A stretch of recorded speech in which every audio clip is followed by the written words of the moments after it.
Good morning बच्चों। आज मैं आपको मानव नेत्र बताने वाली हूँ जो कि एक सजीव लेंस है। ठीक है, ये कैसे काम करता है और हमारे आँखों के पीछे किसी भी वस्तु का प्रतिबिंब कैसे बनता है, हम किसी चीज़ को कैसे देख पाते हैं, उसके बारे में आज पढ़ेंगे। सबसे पहले तो जान लो हमारे नेत्र में कौन कौन सी भाग होते हैं, कौन कौन से भाग होते हैं। ठीक है, देखो जो हमारे आँखों में एक उभरा हुआ होता है। हमारा नेत्र क्या होता है, गोलाकार होता है, जिसके सामने का भाग उभरा हुआ होता है, जिसे कार्निया कहते हैं। जो उभरा हुआ वाला भाग जिसे बंद करने के बाद हमको टच होता है ना, वही कार्निया कहलाता है। और कार्निया के पीछे एक अपारदर्शी पर्दा होता है जिसे आइरिस कहते हैं। ठीक है, आइरिस मतलब जो काला कलर का जो गोला होता है उसी को आइरिस बोला गया है। ठीक है, और आइरिस के मध्य में एक लघु निकास छिद्र होता है जिसे पुतली कहते हैं। ठीक है, उसके बीच में एक छोटा सा ब्लैक कलर का होल होता है। ठीक है, उसी को हम पुतली कहते हैं। समझ में आ रहा है।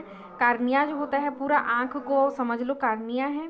उसके बीच में जो काला वाला होता है उसको आइरिस कहते हैं, जो कि अपारदर्शी होता है। उसके बीच में एक छोटा सा छिद्र होता है जिसे क्या कहते हैं, पुतली कहते हैं। और पेशियों की सहायता से इसका आकार स्वतः ही क्या होता है, अधिक प्रकाश में छोटा और अंधेरे में बड़ा हो जाता है। आप लोगों को पता है ना, हमारी पुतली फैलती है और सिकुड़ती है। जब ज़्यादा लाइट हमारी आँखों पे पड़ता है तो हमारी आँखों की पुतली क्या हो जाती है, सिकुड़ जाती है। और जब हम अंधेरे कमरे में जाते हैं तो हमारी आँखों की पुतलियाँ फैल जाती है। ठीक है, अब इस पुतली के पीछे एक नरम और पारदर्शी पदार्थ का बना हुआ एक उत्तल लेंस होता है जिसे हम रेटिना कहते हैं। देखो यहाँ पे देख सकते हो, यहाँ पे ये रेटिना है।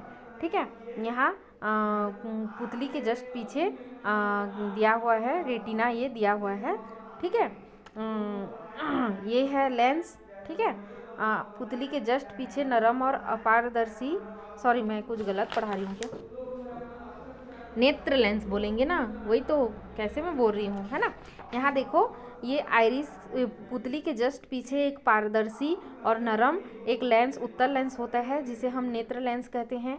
नेत्र लेंस के पीछे, ठीक है, इसी नेत्र लेंस के पीछे जो होता है पारदर्शी झिल्ली होता है जिसे रेटिना कहते हैं। ठीक है, मानव नेत्र में सबसे अंदर एक पारदर्शी झिल्ली होता है जिसे हम क्या कहते हैं, रेटिना कहते हैं। मनुष्य के सामने स्थित वस्तु का वास्तविक प्रतिबिंब नेत्र लेंस द्वारा रेटिना पर बनता है। ठीक हो, यहाँ पे देखो ये इस प्रकार ये तो लेंस दे दिया है। यहाँ थोड़ा सा ये दृष्टि दोष बताया गया है, ये इसको लेंस को हटा दो। ठीक है, तो हमारी आँखों से जो प्रकाश पड़ता है यहाँ पे क्या होता है, रेटिना पर किसी भी चीज़ का हमारे रेटिना में ही किसी भी वस्तु का क्या बनता है, प्रतिबिंब बनता है। ठीक है, रेटिना के बीच में एक स्थान होता है जिसे पीत बिंदु कहते हैं और पीत बिंदु पर बना प्रतिबिंब स्पष्ट दिखाई देता है। मतलब हमारी आँखों में रेटिना के बीच में जो स्थान जो पीत बिंदु होता है वो सही होना चाहिए, वहीं पे हमारा प्रतिबिंब स्पष्ट दिखाई देता है। जो प्रतिबिंब बनता है वो स्पष्ट दिखाई देता है। अब है कुछ दृष्टि दोष होते हैं। दृष्टि दोष में पहला होता है दूरदृष्टि दोष और निकट दृष्टि दोष। दूरदृष्टि दोष देखो, इसको याद करने का एक तरीका है। दूरदृष्टि दोष में क्या होता है, दूर की वस्तु साफ दिखाई देती है और पास की वस्तु साफ दिखाई नहीं देती है। और निकट दृष्टि दोष में पास की वस्तु साफ दिखाई देती है और दूर की वस्तु साफ दिखाई नहीं देती है। समझ में आ रहा है ना, जो दिखता है वही दोष है। निकट दृष्टि में निकट का दिखेगा और निकट दृष्टि दोष ही लगेगा। दूर दृष्टि दोष में दूर का दिखेगा और दूर दृष्टि दोष ही लगेगा।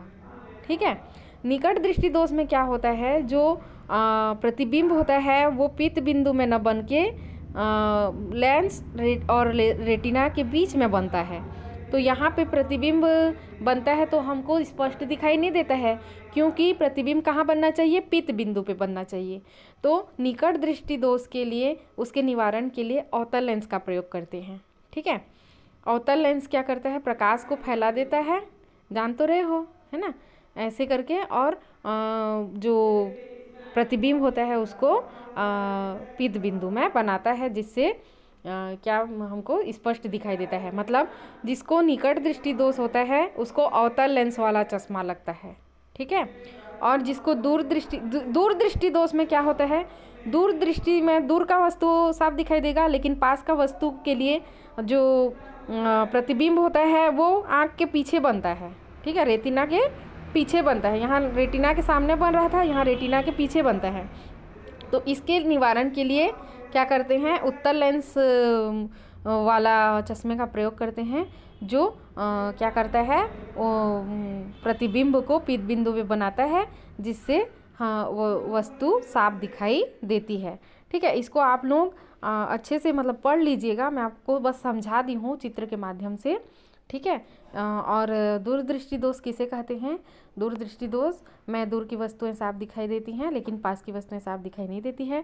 निकट दृष्टि दोष में निकट की वस्तुएं साफ दिखाई देती हैं लेकिन दूर की वस्तु साफ दिखाई नहीं देती है, ठीक है। और निकट दृष्टि दोष के निवारण के लिए अवतल लेंस का प्रयोग करते हैं और दूरदृष्टि दोष के निवारण के लिए उत्तल लेंस का प्रयोग करते हैं, ठीक है। और हमको जो है कम से कम कितनी दूरी में हम किसी चीज़ को साफ साफ देख पाते हैं, उसकी न्यूनतम दूरी है 25 सेंटीमीटर।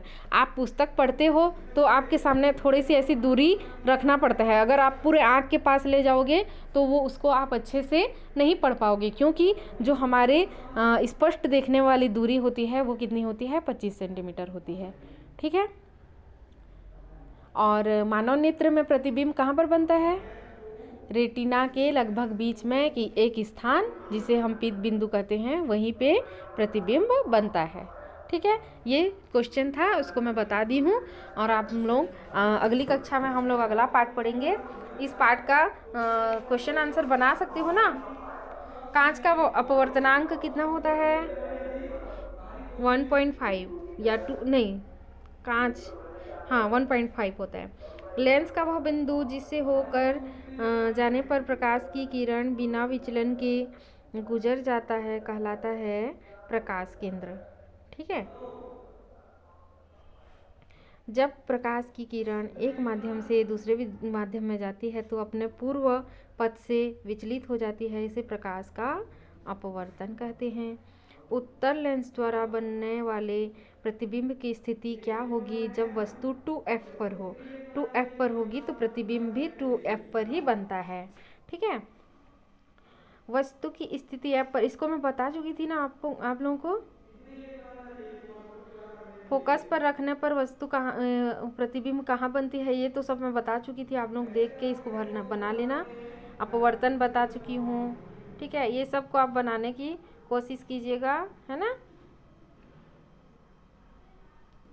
जब प्रकाश की किरण कांच से होकर जल में जाएगी तब वह किस ओर झुकेगी, अभिलंब की ओर या अभिलंब से दूर, क्यों, समझाइए उसको।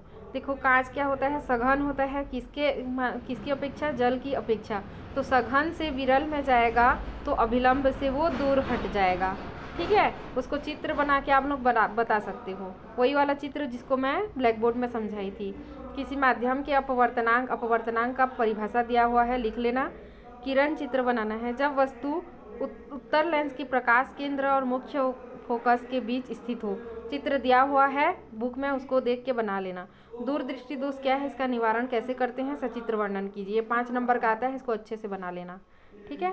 एक क्रियाकलाप द्वारा दर्शाइए कि आपतित किरण, परावर्तित किरण और आपतन बिंदु एक अभिलंब तल एक ही तल पर स्थित होते हैं। इसको तो मैं बताई थी ना, उसको बना लेना। बाकी अगला चैप्टर है 10वां पार्ट, मैं ध्वनि नेक्स्ट क्लास में पढ़ाऊंगी, अभी इसको बना लीजिए, है ना।